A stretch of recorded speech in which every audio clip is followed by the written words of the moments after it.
Yang pertama akan kita pahami adalah definisi dari persamaan akuntansi itu sendiri.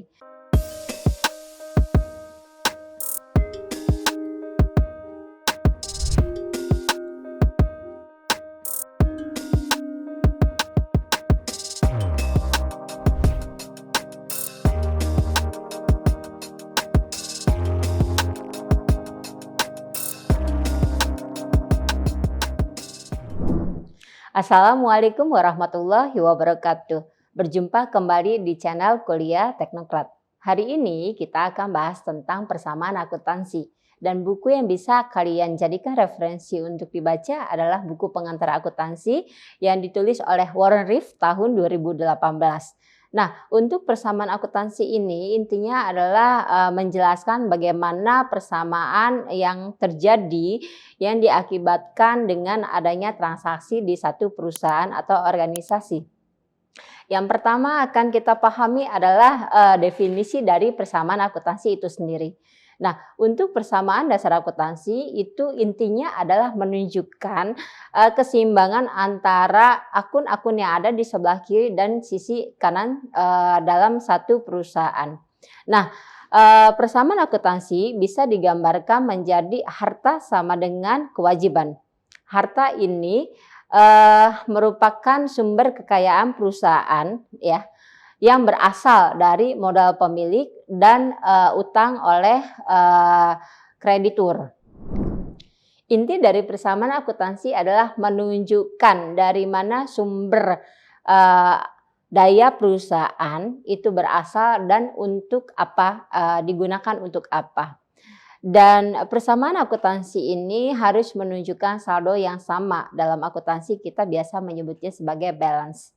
Nah, untuk menjelaskan persamaan dasar akuntansi, yang pertama yang harus kita pahami adalah akun ya. Kenapa? Karena akun ini adalah alat untuk mencatat transaksi keuangan.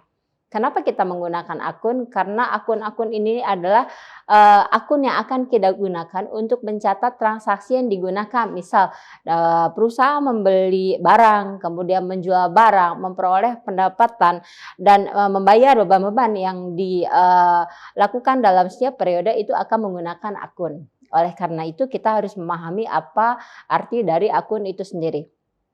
Seperti yang saya katakan di awal tadi adalah akun merupakan alat untuk mencatat transaksi keuangan. Nah, dalam persamaan akuntansi, akun yang kita gunakan itu secara garis besar itu ada 3. Yang pertama adalah harta, kemudian utang, dan yang ketiga adalah modal perusahaan.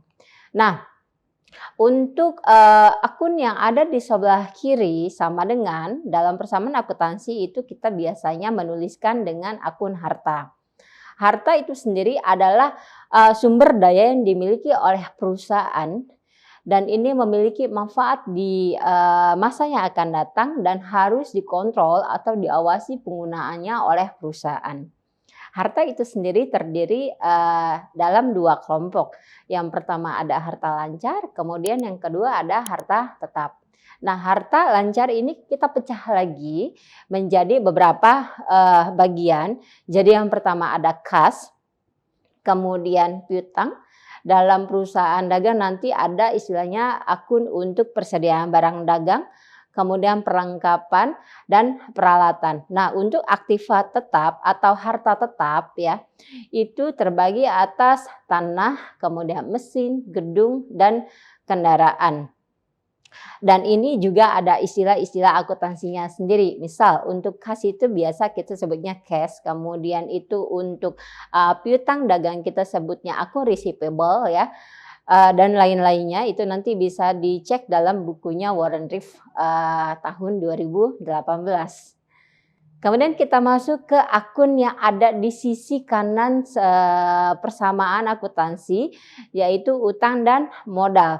Nah, utang atau kewajiban ini adalah sumber dana yang diperoleh oleh perusahaan dan sumber dana ini berasal yang pertama dari modal pemilik, ada investasi dari pemilik, kemudian bisa juga pinjaman yang diberikan oleh kreditur kepada perusahaan.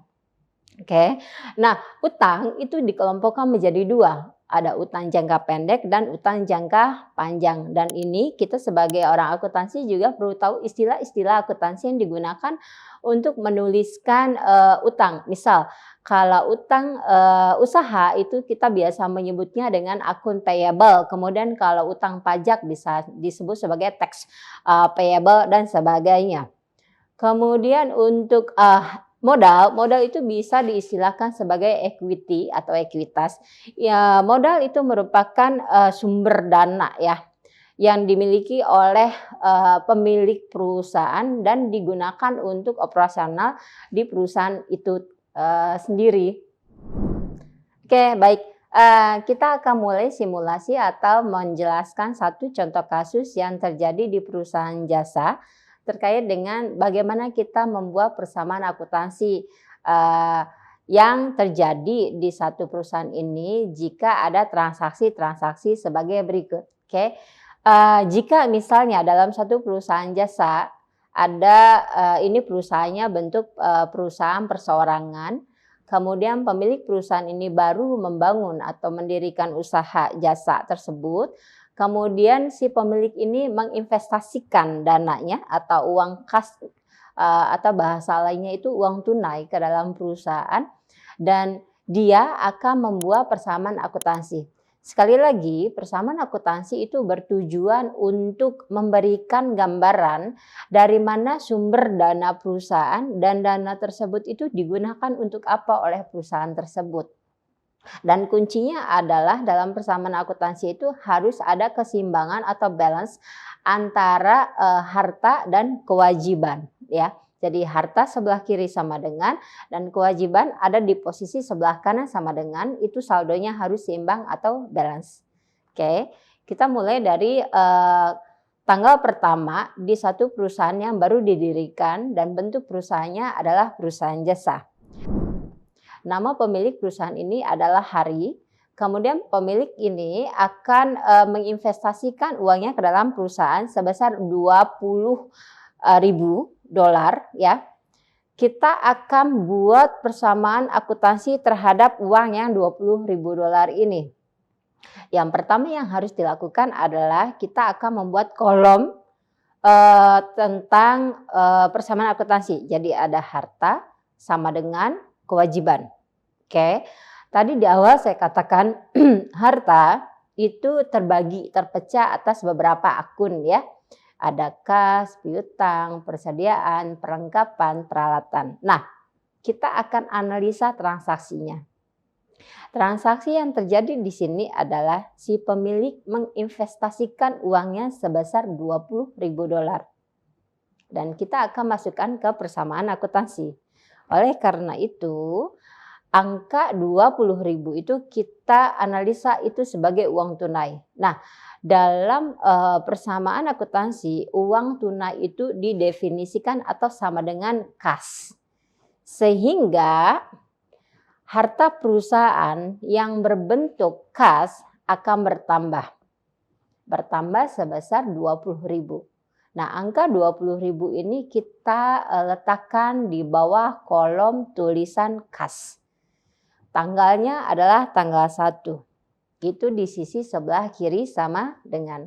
Kemudian untuk di sisi sebelah kanan sama dengan, karena tadi si pemilik itu menginvestasikan uangnya, maka itu disebut modal pemilik. Modal dari pemilik itu akan masuk ke dalam perusahaan.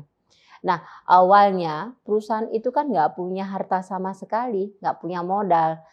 Karena si pemilik memasukkan uangnya ke dalam perusahaan, maka modalnya si perusahaan itu akan bertambah sebesar 20.000. Nah, di sini akan terlihat keseimbangan antara sisi kiri dan sisi kanan sama dengan. Ada pertanyaan lain lagi, bagaimana bisa perusahaan itu nggak punya modal? Oke.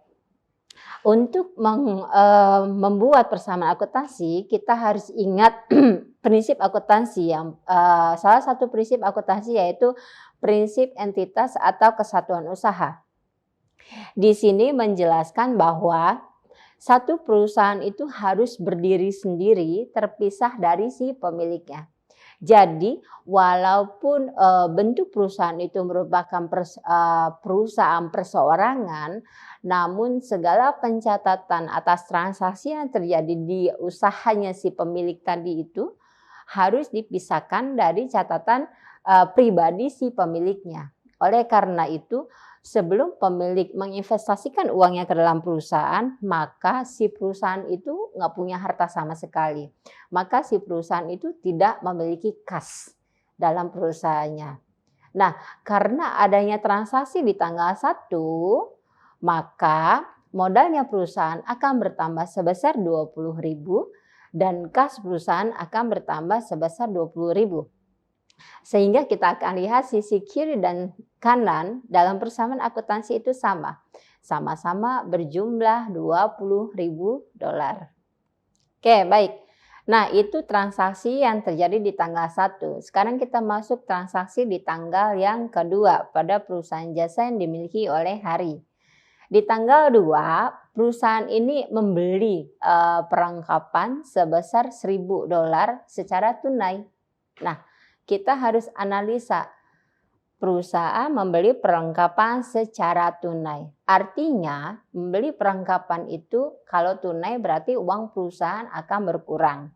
Sehingga jika kita masukkan ke dalam persamaan akuntansi, awalnya perusahaan itu ada kas 20.000 dolar. Ya, di tanggal 1. Kemudian di tanggal 2, perusahaan itu membeli perlengkapan sebesar 1.000. Oleh karena itu, pengaruh transaksi di tanggal 2 ini akan mempengaruhi transaksi di tanggal 1. Awalnya ada 20.000, kemudian di tanggal 2 itu membeli perlengkapan sebesar 1.000 sehingga uang kas perusahaan akan berkurang. Nah, tapi sebelumnya kita akan mencatat dulu transaksi di tanggal 2 ini di dalam persamaan akuntansi. Caranya adalah kita akan tuliskan transaksi ini ke dalam akunnya. Untuk persamaan akuntansi, kita akan menulis karena beli perlengkapan, maka perlengkapan di perusahaan tersebut akan bertambah. Sehingga kita harus buat nama akun untuk perlengkapan di persamaan akuntansi. Kemudian kita akan catat jumlahnya sebesar 1.000 karena membeli perlengkapannya jumlahnya 1.000 dolar. Dan atas transaksi ini maka perlengkapan dalam perusahaan bertambah sebesar 1.000, tapi kas yang ada di perusahaan itu berkurang. Sehingga di tanggal 2 juga kita harus menuliskan dolar sebesar 1.000 itu harus dalam kurung menunjukkan bahwa uang kas perusahaan berkurang sebesar 1.000. Sehingga di akhir uang kas perusahaan totalnya adalah 19.000 dolar. Tapi perlengkapan itu nambah 1.000. Sehingga kalau di total sisi sebelah kiri jumlahnya tetap 20.000 dan sisi sebelah kanan sama dengan akan sama 20.000. Oke, baik, kita masuk ke transaksi yang nomor 3 atau tanggal 3. Nah, di tanggal 3 ini si perusahaan membeli peralatan sebesar 15.000 dolar secara tunai. Sama dengan transaksi di tanggal 2, maka kalau membeli tunai maka yang berpengaruh terhadap akun perusahaan adalah akun peralatan dan kas. Kenapa kas? Karena membelinya secara tunai. Sehingga kita harus tuliskan dalam persamaan dasar akuntansi tanggal 3, ingat ya, harus selalu dituliskan tanggalnya dulu untuk mencatat setiap transaksi yang terjadi. Kemudian tuliskan akun yang terpengaruh atas transaksi tadi, yaitu ada 2 akun. Yang pertama peralatan, yang kedua kas. Kenapa kas? Karena belinya tunai, sehingga uang kas perusahaan akan berkurang sebesar jumlah yang dikeluarkan untuk membeli peralatan tersebut. Sehingga kita akan catat dalam persamaan akuntansi, peralatan itu bertambah sebesar 15.000, kemudian kasnya akan berkurang sebesar 15.000. Nah, untuk akun yang ada di sebelah kanan sama dengan tidak berubah ya, karena transaksinya tidak berpengaruh terhadap akun yang ada di sebelah kanan sama dengan. Oleh karena itu, jika kita jumlahkan ke bawah transaksi dari tanggal 1, 2, dan 3, maka saldo akhir di kas itu jumlahnya bukan lagi 19.000, tapi sudah harus dikurangi dengan yang 15.000 tadi, sehingga totalnya sebesar 4.000.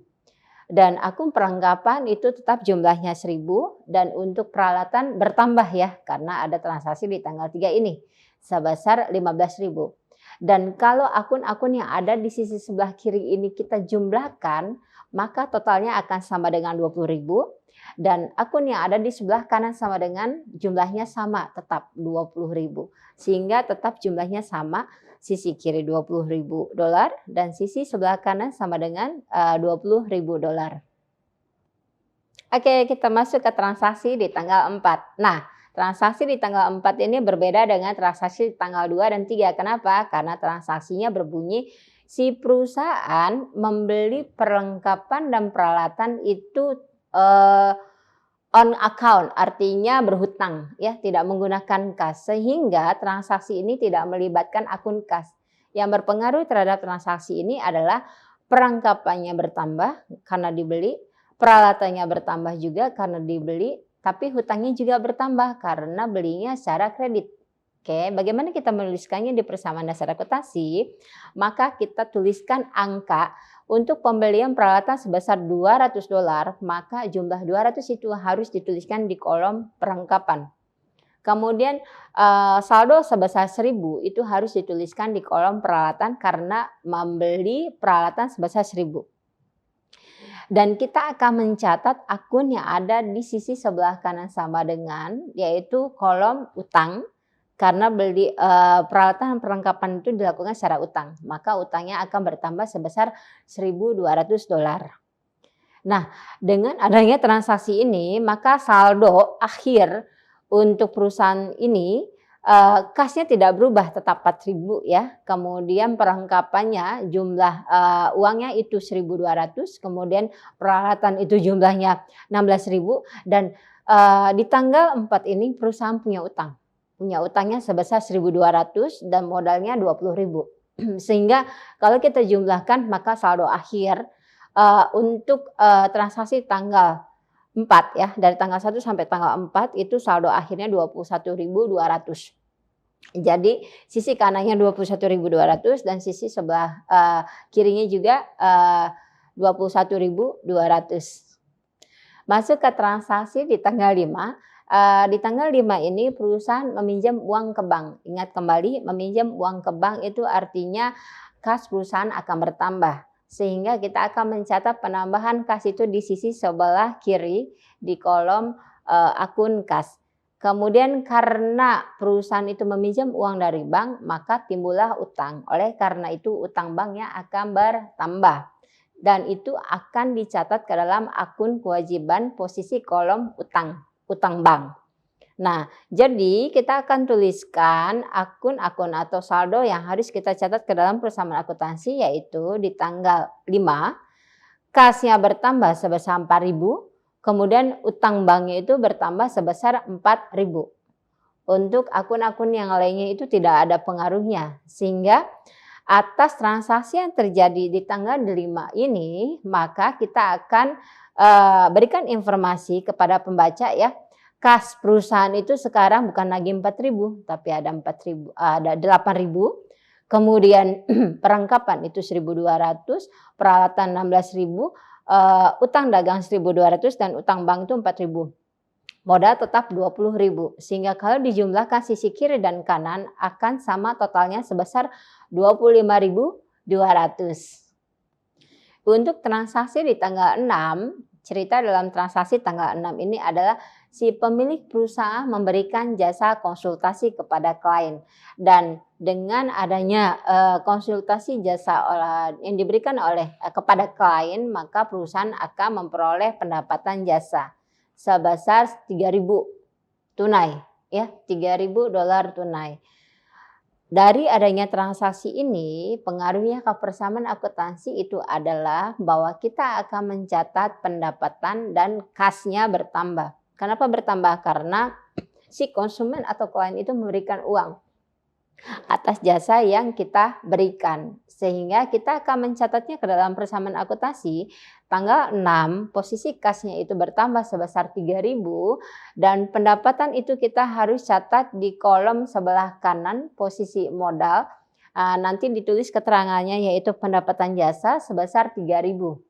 Sehingga saldo akhir yang harus kita tuliskan atas adanya transaksi ini, maka kas perusahaan itu bertambah, sekarang jadi 11.000, kemudian modal perusahaannya juga bertambah, ya. Sehingga total saldo antara kiri dan kanan itu jumlahnya 28.200. Dan ini harus pastikan sisi kiri dan kanan itu harus seimbang atau balance. Oke. Masuk ke transaksi di tanggal 7, yaitu si perusahaan ini akan membayar gaji karyawan. Nah, kalau membayar gaji dan itu dilakukan secara tunai, maka pengaruhnya adalah uang kas perusahaan akan berkurang karena kita sebagai perusahaan akan mengeluarkan uang untuk bayar gaji. Ya. Kalau gaji itu dibayarkan tunai atau dalam kasus ini gajinya akan dibayarkan sebesar $800. Sehingga uang kas sebesar $800 itu akan berkurang. Ingat tadi seperti contoh di awal, untuk tanggal 7 angka $800 itu harus kita catat dalam kurung artinya berkurang. Kemudian kita akan catat bagian sisi sebelah kanan untuk kolom modal yaitu bebannya, beban gaji itu akan dituliskannya berkurang. Kenapa? Artinya adalah bahwa perusahaan sudah mengeluarkan uang untuk dibayarkan ke karyawan sebesar $800. Oleh karena itu, uang kas perusahaan sekarang tidak lagi tadi ya harus berkurang sehingga saldonya sekarang menjadi 10.200. Oke. Dan kalau kita jumlahkan sisi kiri dan kanan antara akun-akun yang ada di harta, kewajiban dan modal, maka jumlah totalnya akan sama dengan 27.400. Nah, masuk ke tanggal 8. Tanggal 8 ini ceritanya si pemilik perusahaan itu akan meminjam uang perusahaan. Ingat kembali ya, dalam satu perusahaan walaupun perusahaan itu dimiliki oleh perseorangan pribadi, tapi itu kita harus memisahkan transaksinya ya. Nah, untuk tanggal 8 ini si pemilik itu memakai uang perusahaan untuk keperluan pribadi, biasanya kita sebut sebagai prive sebesar $500. Dan ini karena si pemilik mengambil uang perusahaan, maka kas perusahaan akan berkurang sebesar $500. Nah, ini kita harus catat di dalam persamaan akuntansi. Untuk tanggal 8, kasnya akan berkurang sebesar $500. Ya, kemudian di sisi sebelah kanan itu akan kita catat juga $500 itu akan berkurang, artinya uang perusahaan juga ikut berkurang sehingga modalnya nanti akan berkurang. Nah, kalau kita hitung ke bawah, jumlahkan ke bawah, maka kas dalam perusahaan ini totalnya sekarang berjumlah 9.700. Oke, jadi pastikan itu. Kalau sudah dituliskan semua, kita akan hitung saldo akhir dari transaksi tanggal 1 sampai tanggal 8. Kita bisa baca atau berikan informasi terkait dengan kondisi keuangan perusahaan. Ada 8 transaksi yang terjadi dalam perusahaan yang terkait dengan akun kas, kemudian perlengkapan, peralatan, utang bank, utang usaha, ya, utang gaji, ada prive, ada beban gaji, dan pendapatan. Maka kita akan laporkan itu dari mana cara bacanya. Dari saldo di bawah, paling bawah, saldo dari persamaan akuntansi menunjukkan bahwa kas perusahaan itu totalnya sekarang berjumlah 9.700. Kemudian perlengkapan itu jumlah totalnya adalah 1.200. Untuk peralatan itu jumlahnya 16.000. Kemudian utang usaha jumlahnya 1.200. Utang bank itu 4.000. Kemudian modal tetap 20.000 ya, tapi ada prive itu 500. Kemudian pendapatan jasa 3.000 dan beban gaji itu 500. Sehingga kalau kita jumlahkan sisi kiri dan kanan, tadi sisi kiri adalah harta, sisi kanan adalah kewajiban, maka saldo akhir dari persamaan akuntansi untuk transaksi di perusahaan hari ini berjumlah 25.800. Demikian persamaan akuntansi yang bisa saya sampaikan di pertemuan ini. Bisa saya simpulkan bahwa persamaan akuntansi intinya adalah membahas tentang bagaimana sumber daya yang ada dalam perusahaan itu dari mana berasalnya dan sumber tersebut itu akan digunakan untuk keperluan apa. Dan kita akan catat pengaruh dari tiap transaksi itu ke dalam persamaan akuntansi yang ditunjukkan oleh nama dari tiap akun-akun yang terkait dengan transaksi tersebut. Terima kasih atas perhatian kalian semua. Saya akhiri. Assalamualaikum warahmatullahi wabarakatuh.